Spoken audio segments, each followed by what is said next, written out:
ربنا ويرضى وأصلي وأسلم على نبينا الكريم محمد وعلى آله وأصحابه ومن تبعهم بإحسان إلى يوم الدين.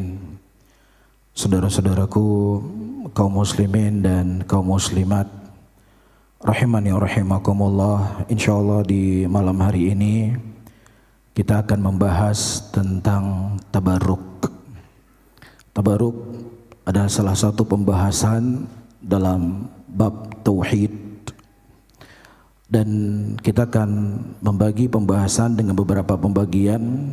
Yang pertama, kita ingin mengetahui apa itu tabarruk, kemudian pembagian tabarruk, dan yang ketiga, perselisihan para ulama boleh atau tidak bolehnya bertabarruk.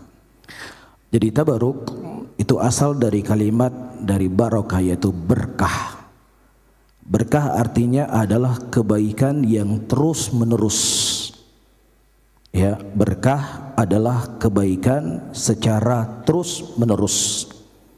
Adapun ketika dimasukkan dengan wazan tabarruk, maka artinya adalah mencari keberkahan dari sesuatu yang diyakini Allah jadikan sebab turunnya kebaikan.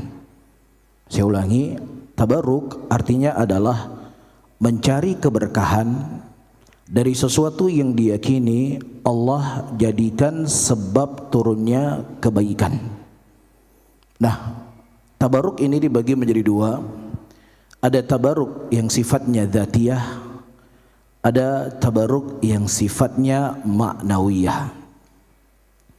Tabarruk yang sifatnya dzatiyah itu hanya khusus dimiliki oleh Nabi Muhammad SAW, yang mana jasad Rasulullah SAW itu memberikan keberkahan. Jadi apa saja yang ada di tubuhnya Rasulullah SAW secara zat dan secara makna itu memiliki kebaikan. Makanya ketika Rasulullah SAW dihalau oleh musyrikin di Hudaybiyah, dan kemudian Nabi tidak diberikan izin untuk masuk ke kota Mekah, kemudian salah seorang tokoh musyrik berkata pada waktu itu, tidak pernah aku melihat seseorang memuliakan seseorang yang lainnya sebagaimana para sahabat Muhammad itu memuliakan Muhammad sallallahu alaihi wasallam. Nah, bagaimana cara mereka memuliakan Rasulullah sallallahu alaihi wasallam pada saat itu? Ketika Rasulullah berwudu, air bekasnya wudunya Rasulullah itu direbut oleh para sahabat. Begitu juga ketika Rasulullah membuang air liurnya beliau, air liur beliau itu juga menjadi rebutan. Taib. Nah, ini disebut dengan keberkahan secara zat. Jadi badannya Rasulullah itu berkah, pakaiannya Nabi SAW berkah. Jadi apa saja yang berkaitan dengan Rasulullah SAW, di situ ada keberkahan. Nah, apakah ini hanya khusus dimiliki oleh Nabi Muhammad SAW atau juga dimiliki selain dari beliau? Nah, kita ketahui manusia yang paling terbaik setelah Rasulullah SAW adalah Abu Bakar, kemudian Umar, kemudian Uthman, kemudian Ali. Ini ijma' seluruh sahabat Nabi SAW. Tidak ada manusia yang paling mulia setelah meninggal Nabi Muhammad SAW kecuali siapa? Abu Bakar As-Siddiq. Dalilnya ketika wafatnya Nabi Muhammad SAW, kemudian orang-orang Ansar dan Muhajirin mereka berkumpul di Bani Sa'idah. Kemudian orang-orang Muhajirin, orang Ansar berkata, wahai Muhajirin, iya, kalau seandainya ada pemimpin dari kalian, juga ada pemimpin dari kami. Jadi jangan hanya orang Ansar, orang Muhajirin saja yang menjadi pemimpin, kami yang menjadi asolo, penduduk asli juga berhak untuk menjadi pemimpin.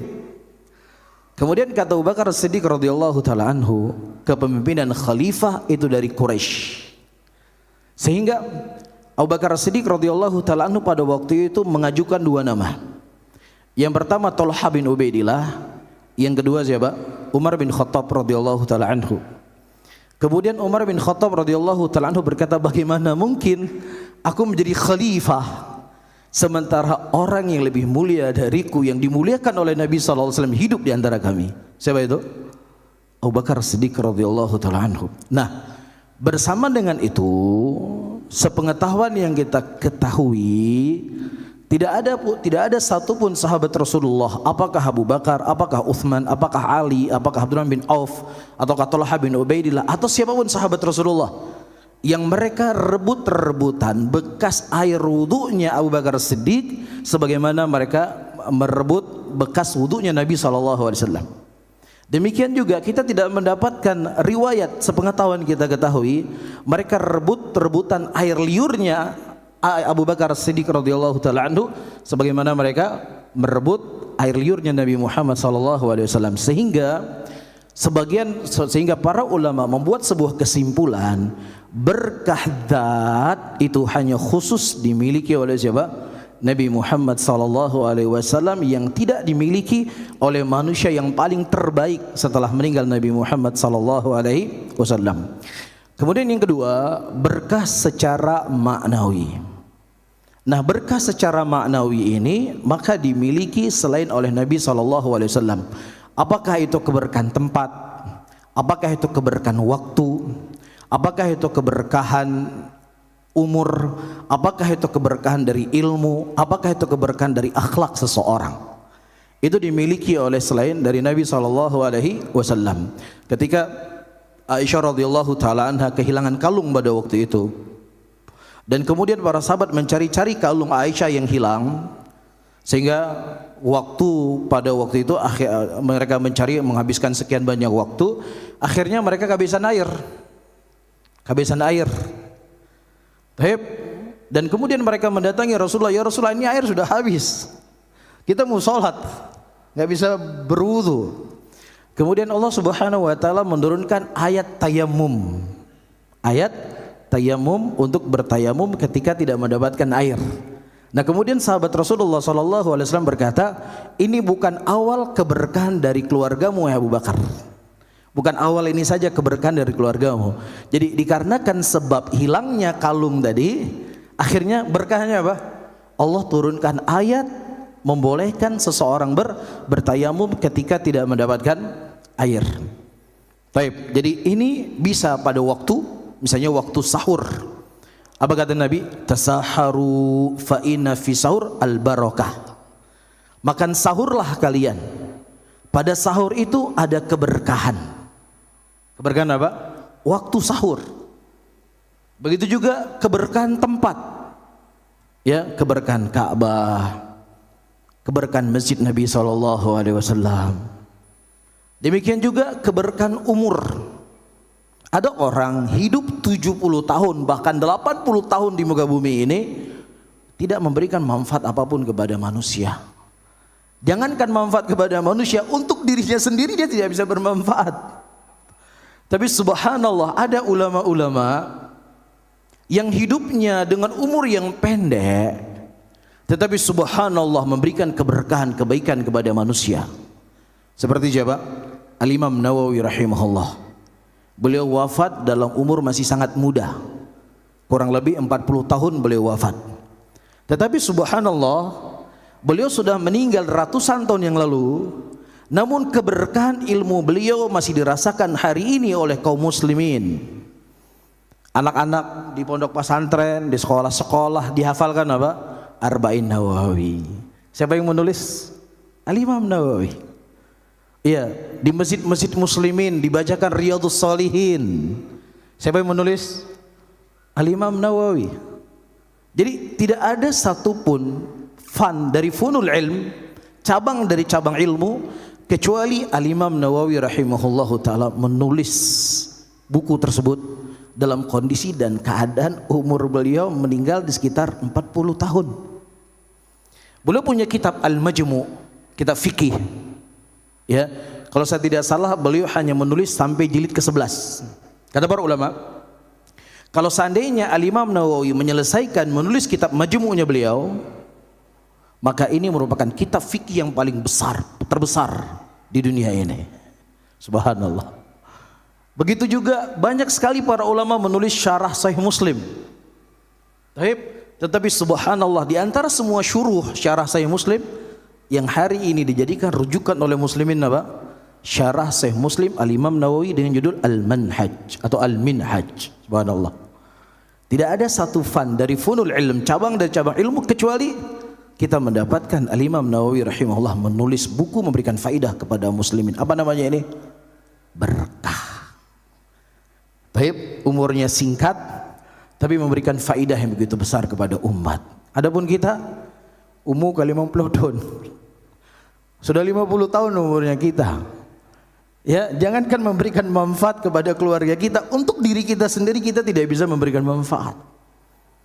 Nah, keberkahan yang jenis seperti ini para hadirin dan hadirat, kita tidak pernah mengingkarinya. Sebagaimana kita juga tidak mengingkari ya keberkahan secara zat yang dimiliki oleh siapa? Nabi Muhammad sallallahu alaihi wasallam.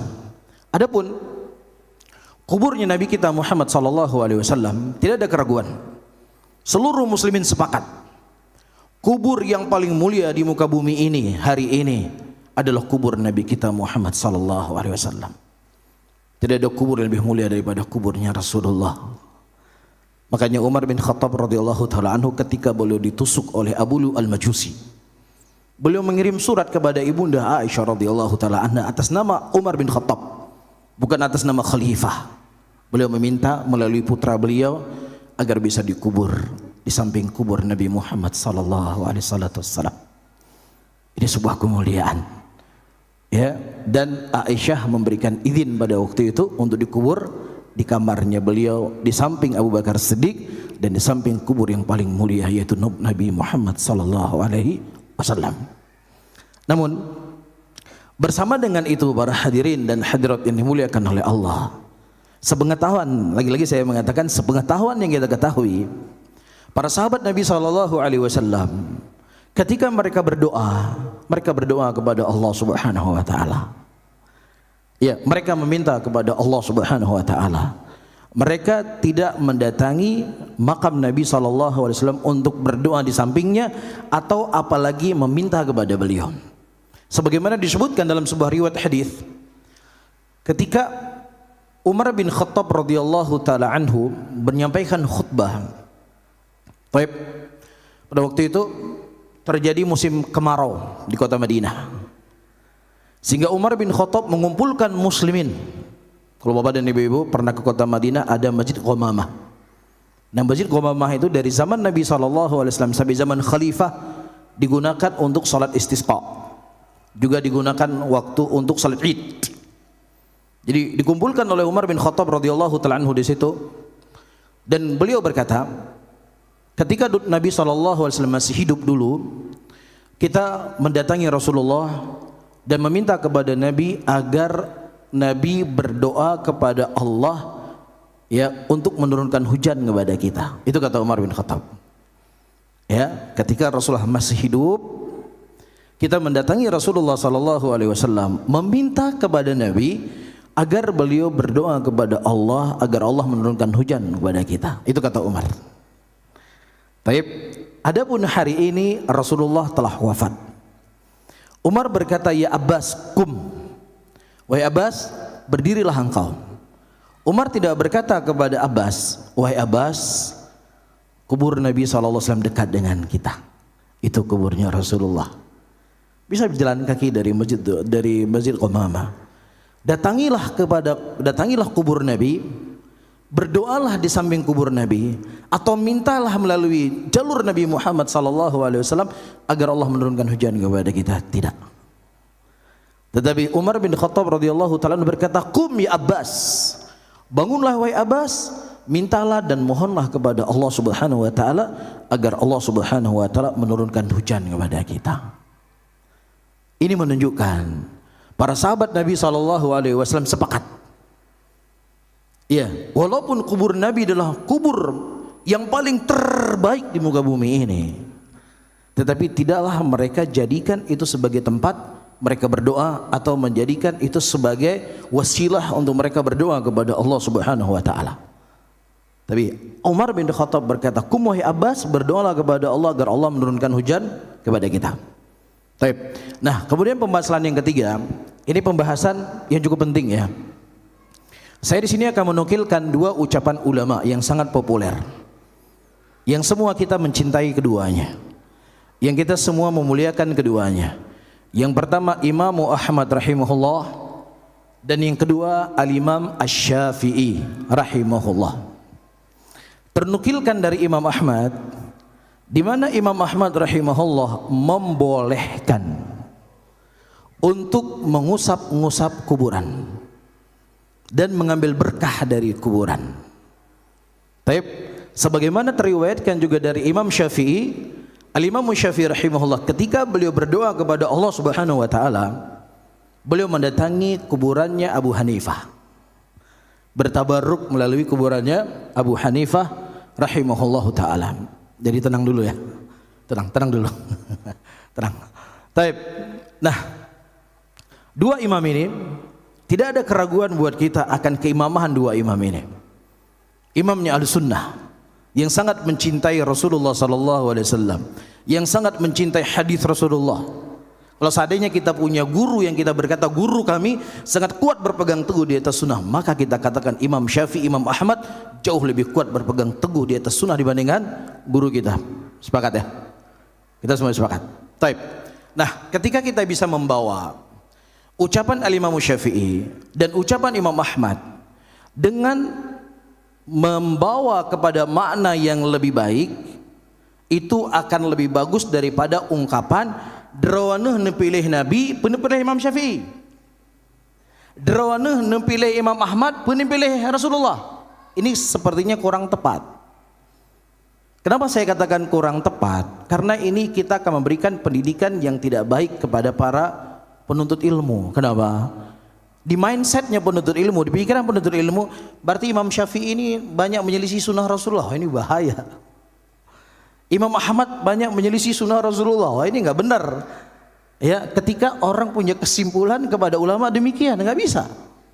Jadi tetap kita punya prinsip ucapan Rasulullah, perbuatan Nabi adalah ucapan yang kita kedepankan dibandingkan ucapan siapapun dari ulama. Kita sepakat itu. Dan memuliakan para ulama, menjaga kehormatan mereka. Jangan sampai muslimin bersuudzon kepada para ulama. Ini juga bab penting yang harus kita kedepankan di tengah-tengah umat Islam. Jadi jangan disuruh pilih Imam Syafi'i atau pilih Rasulullah. Seakan-akan Imam Syafi'i berjalan sendiri, Rasulullah berjalan sendiri. Seakan-akan Imam Ahmad berjalan sendiri, Rasulullah berjalan sendiri. Ya, tetapi kita harus husnudzon kepada ulama kita. Imam Syafi'i, Imam Ahmad adalah dua ulama yang sangat mencintai Nabi Muhammad SAW, yang mereka akan selalu berusaha untuk mencocoki amalan mereka dengan amalan Nabi Muhammad SAW. Mereka akan selalu menanamkan keyakinan mereka sebagaimana keyakinan Nabi Muhammad SAW. Nah, kita baca dulu riwayat yang datang dari Imam Ahmad rahimahullah. Riwayatnya disebutkan di dalam kitab Ilal wal Ma'rifatur Rijal. Jadi anak Imam Ahmad namanya Abdullah bin Ahmad. Beliau punya satu kitab. Judul kitabnya adalah Al-Ilalu wa Ma'rifatur Rijal. Dan athar ini dinukilkan dari Imam Ahmad rahimahullahu taala, di mana beliau memandang tidak ada masalah untuk seseorang mengusap kubur Nabi SAW dan berkah dari kuburnya Rasulullah. Saya baca lafadznya ya. Disebutkan, taib, anau sa'ala abah, beliau bertanya ke bapaknya yaitu Imam Ahmad, sa'altuhu anir rajul yamassu mimbaran Nabi SAW wa yatabarruk bimassihi wa yuqabbiluhu wa yaf'alu bil qabri mithla dhalik atau nahwa hadha. Beliau bertanya kepada bapaknya tentang seorang laki-laki yang mengusap-ngusap mimbarnya Nabi SAW, yang bertabarruk ketika mengusap mimbar Nabi SAW dan menciumnya, dan demikian juga melakukannya di kubur Nabi SAW seperti mengusap pada mimbar-mimbar Nabi Muhammad SAW. yuridu bidzalika at-taqarruba ila Allah jalla wa azz. Yang dia maksudkan untuk mengusap mimbarnya Rasulullah, mengusap kuburnya Nabi sallallahu alaihi wasallam adalah untuk mendekatkan diri kepada Allah Subhanahu wa taala. Tujuannya itu. Apa jawaban Imam Ahmad? Imam Ahmad rahimahullah beliau menjawab, "Nam, la ba'sa bidzalik." Tidak ada masalah, boleh. Boleh seseorang mengusap kuburnya Nabi sallallahu alaihi wasallam, bertabaruk dengan kuburnya Nabi sallallahu alaihi wasallam. Tidak ada masalah. Taib, tenang ya, tenang, jangan gebut, tenang dulu. Taib, ini disebutkan oleh siapa? Oleh putranya Imam Ahmad dari bapaknya Imam Ahmad rahimahullahu taala. Maka kita menjawab dengan beberapa jawaban dari athar yang datang dari Imam Ahmad ini. Pertama, innal hadal hathar syad matanan.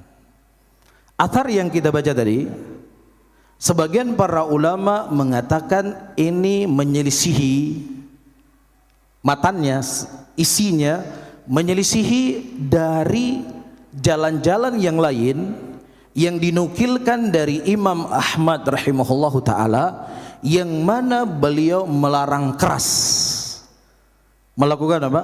Mengusap-ngusap di kubur Nabi Muhammad sallallahu alaihi wasallam. Di antaranya ternukilkan dari Abu Bakar Al-Athram. Abu Bakar Al-Athram adalah seorang murid dari murid yang sangat kuat, ya, periwayatannya dari Imam Ahmad rahimahullahu taala. Beliau pernah bertanya masalah ini kepada Imam Ahmad. Ya, anu qultu li Abi Abdullah, aku pernah berkata kepada Abu Abdullah yaitu Imam Ahmad rahimahullah, nam kubrun Nabi sallallahu alaihi wasallam yulmasu wa yatamassahu bihi. Apakah boleh untuk mengusap-ngusap, ya, atau menyentuh kubur Nabi sallallahu alaihi wasallam? Boleh atau tidak? Baik, sebelum kita menjawab, perlu untuk mengetahui kubur Nabi sallallahu alaihi wasallam itu kan berada di rumah di kamarnya Ibunda Aisyah radhiyallahu taala anha. Itu pertama kuburannya Rasulullah, kemudian kuburannya Abu Bakar, dan kemudian kuburannya Umar bin Khattab.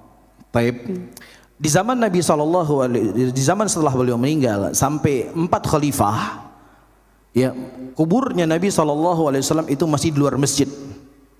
Kemudian terjadi perlebaran Masjid Nabawi, kemudian masuklah kubur Nabi ke dalam Masjid Nabi SAW. Nah, kemudian dibangun 3 tembok. Dibangun berapa tembok? 3 tembok. Jadi di zaman Imam Ahmad sendiri, kubur Nabi SAW itu sudah ada temboknya. Ya, sudah ada temboknya, jadi bukan langsung menyentuh kuburnya Nabi SAW. Sudah ada temboknya. Nah, Al-Athram rahimahullah, ketika beliau bertanya kepada Imam Ahmad rahimahullah, apakah boleh mengusap-ngusap atau menyentuh, ya, temboknya kubur Nabi sallallahu alaihi wasallam, beliau mengatakan, ma a'rifu hadza. Aku tidak mengetahui masalah ini. Aku tidak tahu bolehnya. Taib, wa ammal mimbar fana'am. Adapun mimbarnya Nabi sallallahu alaihi wasallam dibolehkan. Kenapa? Karena mimbarnya Nabi dulu di situ tempat Nabi berdiri, tempat Nabi duduk, dan para sahabat Nabi sallallahu alaihi wasallam melakukan mengusap, ya, mimbarnya Nabi Muhammad sallallahu alaihi wasallam. Adapun kuburan, Imam Ahmad rahimahullah mengatakan tidak. Tidak. Dan juga datang riwayat dari Saleh ibnu Imam Ahmad. Imam Ahmad punya 2 putra. Yang satu namanya Abdullah, yang satu namanya apa? Saleh. Yang kita nukilkan tadi siapa? Dari Abdullah. Nah, ternukilkan dari Saleh ibnu Imam Ahmad rahimahullah, di mana Imam Ahmad berkata, la yamussul haita wa yad'u yadahu 'ala ar-rammanah wa mawdi'il ladzi jalasa fihi an-nabiy sallallahu alaihi wasallam wa la yuqabbilul hait. Adapun Saleh berkata, penziarah tidak menyentuh dinding kubur Nabi sallallahu alaihi wasallam. Kata siapa? Kata Imam Ahmad. Penziarah makamnya Nabi sallallahu alaihi wasallam tidak menyentuh dindingnya kubur Nabi sallallahu alaihi wasallam. Namun meletakkan tangannya pada rumanah. Rumanah tempat Nabi dulu duduk di atas mimbarnya. Di situ Nabi memegang, ya, atau beliau menyandarkan kepala beliau, atau beliau memegang dari mimbar tersebut. Dan pada tempat duduk Nabi SAW itu tidak ada masalah. Akan tetapi tidak mencium dinding kuburnya Nabi Muhammad SAW. Kenapa para hadirin? Karena ini sesuatu yang paling dikhawatirkan, yang paling ditakutkan oleh Nabi SAW. Beliau telah berdakwah selama 23 tahun dari fase Mekah sampai fase Madinah. Apa yang paling dikhawatirkan oleh Nabi? Yang paling dikhawatirkan oleh Rasulullah ketika kuburan beliau disembah selain Allah Subhanahu wa taala. Makanya beliau berdoa kepada Allah, Allahumma la tajal qabri wathanan yu'bad. Ya Allah, jangan kau jadikan kuburku sebagai sesuatu yang disembah selain Allah Subhanahu wa taala. Namun di sini teman-teman semuanya perlu antum menggarisbawahi, ketika ada orang mengusap-ngusap kubur, kita nggak bisa langsung mengatakan ente kuburi, ente musyrik, nggak bisa. Taib, kapan dia itu menjadi musyrik? Ketika dia mengusap kubur dan dia meyakini bahwasanya kubur inilah yang memberikan manfaat untuk saya, kubur inilah yang menghilangkan mudarat untuk saya, ini baru dikatakan musyrik. Adapun orang mengusap-ngusap kuburan itu tidak bisa langsung divonis sebagai musyrik sampai kita tahu apa keyakinannya. Bisa difahami? Gak bisa langsung vonis musyrik, kafir, kuburi, nggak bisa. Karena ya syirik itulah sebuah i'tiqad yang dia akan keluar daripada keislaman ketika ada i'tiqad dalam hatinya, kubur ini memiliki kemuliaan di mana dia memiliki sifat-sifat yang khusus dimiliki oleh Allah Subhanahu wa taala. Dia menyelamatkan saya, dia yang memberikan kepada saya kesuksesan, dia yang menghilangkan bala dari saya. Boleh seseorang itu dikafirkan. Adapun orang mengusap-ngusap kuburan, hanya mengusap tanpa kita mengetahui keyakinannya dan divonis orang tersebut musyrik ataukah kafir, nggak dibenarkan. Bisa dipahami ya? Ya, tidak dibenarkan. Karena mengusap apa tujuannya, apa niatnya? Yang jelas ketika dinisbatkan ini kepada Imam Ahmad rahimahullahu taala, kita katakan apa? Riwayat yang ternukilkan bolehnya dari Imam Ahmad ternyata diselisihi juga riwayat-riwayat yang lain yang datang dari Imam Ahmad rahimahullahu taala. Baik. Dan yang ketiga, datang riwayat dari Ali ibnu Abdillah At-Tayalisi. Ali ibnu Abdillah At-Tayalisi, beliau inilah muridnya Imam Ahmad rahimahullahu taala. Masahtu yadi ala Ahmad ibn Hanbal, thumma masahtu yadi ala badani. Jadi aku usap tangannya Imam Ahmad rahimahullah, aku usap, kata muridnya beliau. Dan kemudian setelah aku mengusap tangannya Imam Ahmad, aku mengusap bekas usapan tangan Imam Ahmad di badanku. Wa yanzuru, dalam keadaan Imam Ahmad melihatku. Faghadiba ghadban syadidan, dan Imam Ahmad pada waktu itu beliau marah dan kemarahan yang sangat besar. Wa ja'ala yanqudu nafsahu wa yaqul, ya, dan beliau mulai mengibaskan, menjauhkan dirinya. Beliau menjauhkan dirinya dari mulutnya ketika mengusap-ngusap tangannya beliau. Kemudian Imam Ahmad rahimahullah angkaru ingkaran syadidah, dan beliau berkata, wa hadha atharun wadihun bayyinun fi tashni' Imam Ahmad ala man yatabarruk bihi wa hayyun. Dan Imam Ahmad sebelumnya berkata, amman akhatum hadha, dari mana kamu ngambil ini semuanya? Dari mana kamu ngambil ini? Kenapa kamu mengusap-ngusap tangan saya, kemudian kamu mengusap-ngusap badan saya? Jadi bukan tawadhu beliau, tidak, tapi beliau disebutkan dalam riwayat tersebut ingkaran syadidan. Beliau mengingkari dengan pengingkaran yang sangat keras. Ya, nah para ulama mengatakan kalau seandainya Imam Ahmad rahimahullah mengingkari, mengusap sesuatu makhluk yang masih hidup, bagaimana lagi kemudian beliau membolehkan mengusap sesuatu yang itu sifatnya sudah meninggal? Itu penilaian para ulama yang lainnya. Kemudian sisi yang kedua, para hadirin dan hadirat yang dimuliakan oleh Allah, sisi yang kedua, ya, mana kalau a'immatul madhab al-Hambali walladzina hum adra'an nas bimadhab Imam Ahmad rahimahullah wa huwa thabitu anhu wa ghairuhum. Baik, sisi yang kedua ternukilkan dari sebagian para ulama-ulama Hambali,